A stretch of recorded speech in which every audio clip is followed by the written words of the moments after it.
Welcome back, welcome back, welcome back. Hollywood में आपकी entry कैसी हुई? जो आपने इंडिपेंडेंट फिल्म की थी, हाउ डिड दैट हैपन? वो लोग उस वक्त यहाँ आए हुए थे, उनकी पूरी टीम ऑडिशंस कर रहे थे वो लोग। एंड जैसे मैं हूँ, you know, I mean, I remember, I think I was working with Ejaz at that time, and he was telling me कि यू नो तुम ट्राई करो। तो मैंने उसको कहा नहीं, मुझे नहीं, I don't like you know this auditions क्या है। He said you know you should go and just try it out, you know ऐसे ही। I think he pushed me because Ejaz की एक मैं आपको बताऊं, एजाज असलम की बात, ही इज़ वन पर्सन जो बहुत इंक्लूसिव है, यू नो, कि सब मिल के चलो। I really like this thing about him.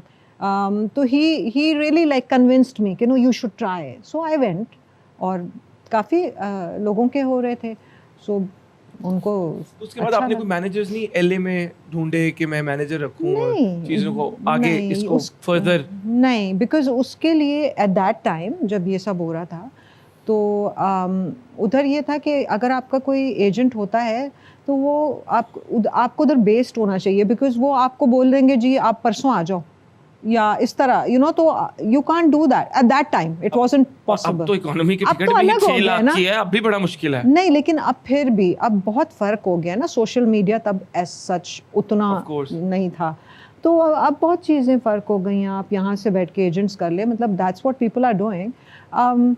मुझे बोलते हैं लोग अभी भी कि you know I don't know why I don't do it, I just think it अभी के हॉलीवुड में जाके काम करें अभी भी? मतलब एजेंट्स को वो होता है ना, आप कर लें, अपना एक एजेंट कर लें, वो आपको पिच करता रहता है, तो करने को तो बहुत लोग कर रहे हैं, you know, that's how they are getting अपने सीन्स अब्रॉड। ऐसा तो नहीं हो सकता ना कि खुद से हाँ। तो वो करते हैं जिनको शौक है बहुत। मेरे ख्याल से मुझे कोई इतना कोई खास। बिल्कुल ठीक है। तो अगर वैसे शाहरुख खान के साथ रईस 2 में हीरोइन आने का मौका मिले तो करेंगी? Well, that all depends. You know, On the script.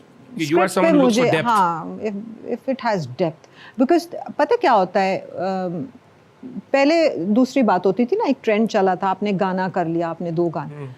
अब मुझे लगता है कि नहीं, अगर मैं अब कोई भी काम करूं तो I wanted to have a lot of depth and substance, ताकि मैं देख के कहूँ यार I did something really good.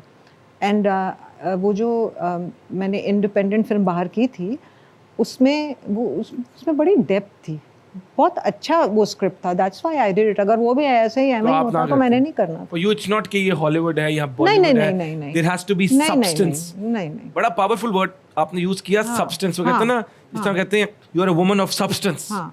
हाँ, मुझे लगता है कि मुझे अब वो करना है, मतलब यू नो। अच्छा, मैं जब देख, अब मैं you know when I did मैं हूँ शायद आफरीदी, उसमें जब ये गाने भी किए, पहली बात तो I didn't want to do it, I am saying this on air, because मुझे ऐसे लगा था इट्स अ बॉयज़ फिल्म, तो मैंने क्या करना उसमें। बट खैर they convinced me to do it and I did those songs. उसके पीछे भी मेरा ये था कि I have done so many things, I wanted to see. अच्छा, I have never done songs, मैंने सोचा ये करके देखूं कि ये मैं कर सकती हूँ, तो it was more like a challenge for me. तो that's why I also like doing different things ना, तो इसलिए मैंने वो किया था। Very nice, that is indeed an inspirational message.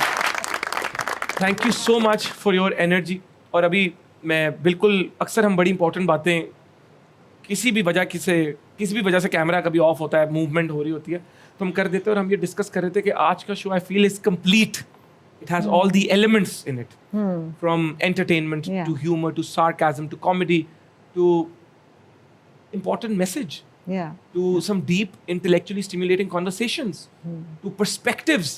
हमारे सितारे में आपने हमारे मुल्क के अनसंग हीरो से भी मुलाकात की, तो I feel कि वो it's not just laughter that you need complete चीज़ आपको चाहिए होती है। और मुझे फील हो रहा है कि आज का शो आपकी बदौलत, आपके ऑरा, आपकी पर्सनालिटी की बदौलत कंप्लीट हुआ है। तो मैं आपका एक दफ़ा फिर से शुक्रिया अदा करना चाहूँगा। और इससे पहले कि हम अपने आखिरी सेगमेंट की तरफ जाएं, गौर करो, जिसमें हम कोशिश करते हैं कि जहाँ हम हंसते हैं वहीं हम मुआशरे की तल्ख हकीकतों पर भी गौर करें, जिनको हमारे गौर की ज़रूरत है, ताकि we can be good social citizens and take the community forward. But before that, अगर आपकी तरफ से कोई भी इस शो के लिए फीडबैक है या आपका ये एक्सपीरियंस कैसा रहा हमारे साथ, क्योंकि हमारे लिए, मेरी टीम के लिए बड़ा ऑनर था to have you with us. I'm going to be very honest. The thing is कि जब मैं यहाँ आ रही थी तो मुझे थोड़ा सा समझ नहीं आ रही थी, बिकॉज मैं अपने को भी जानती हूँ और मैं सोच रही थी कि मैं इनजस्टिस नहीं करना चाहती कि मैं आ रही हूँ और फिर मैं पूरी तरह जो है वो पार्टिसिपेट नहीं करूँ शो में. समझ नहीं आ रही थी मुझे किस तरह होगा क्या, बिकॉज मैं ना हर वक्त ये जो होता है ना हाँ हाँ ही अगर जेन्युइन हो तो अच्छा है, लेकिन बनावटी कर नहीं पाती. But I must say this, I am very impressed. आपकी जो सोच है और जिस तरह आपको मेरी बात कहते ही समझ आ रही थी और मुझे आपकी बात मतलब एक सेम लेवल पे यहाँ बात हो रही थी. और मुझे ये लगता है ऐसे शोज़ बहुत अच्छे होते हैं जिसमें सिर्फ एंटरटेनमेंट दिमाग में रख के आदमी ये करे कि बस फजूल में उल्टे सीधे चिचोरी चीज़ें बोल दी, और वो नहीं होना चाहिए.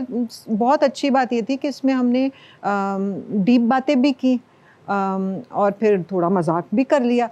तो I think you are right, shows ऐसे ही होने चाहिए जिसमें आप मस्ती मजाक भी करें, लेकिन एट द सेम टाइम आप थोड़ी सी शऊर भी लोगों को थोड़ा सा मेरे ख्याल एडुकेट करें.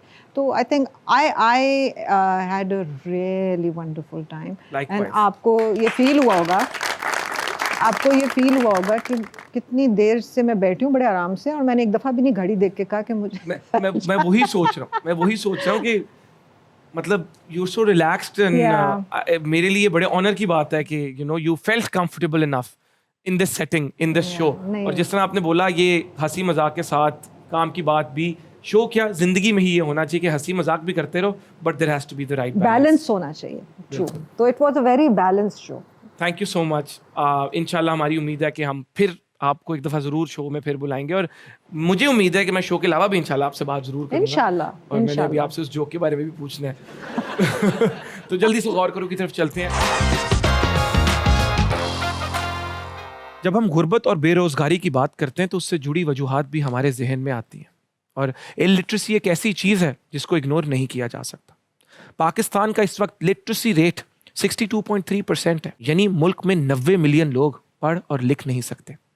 दुख की बात यह है कि हर आने वाली हुकूमत एजुकेशन फॉर ऑल का स्लोगन सिर्फ स्लोगन की हद तक रखती है. मोहम्मद अली जिन्ना ने फरमाया था, education is a matter of life and death to our nation.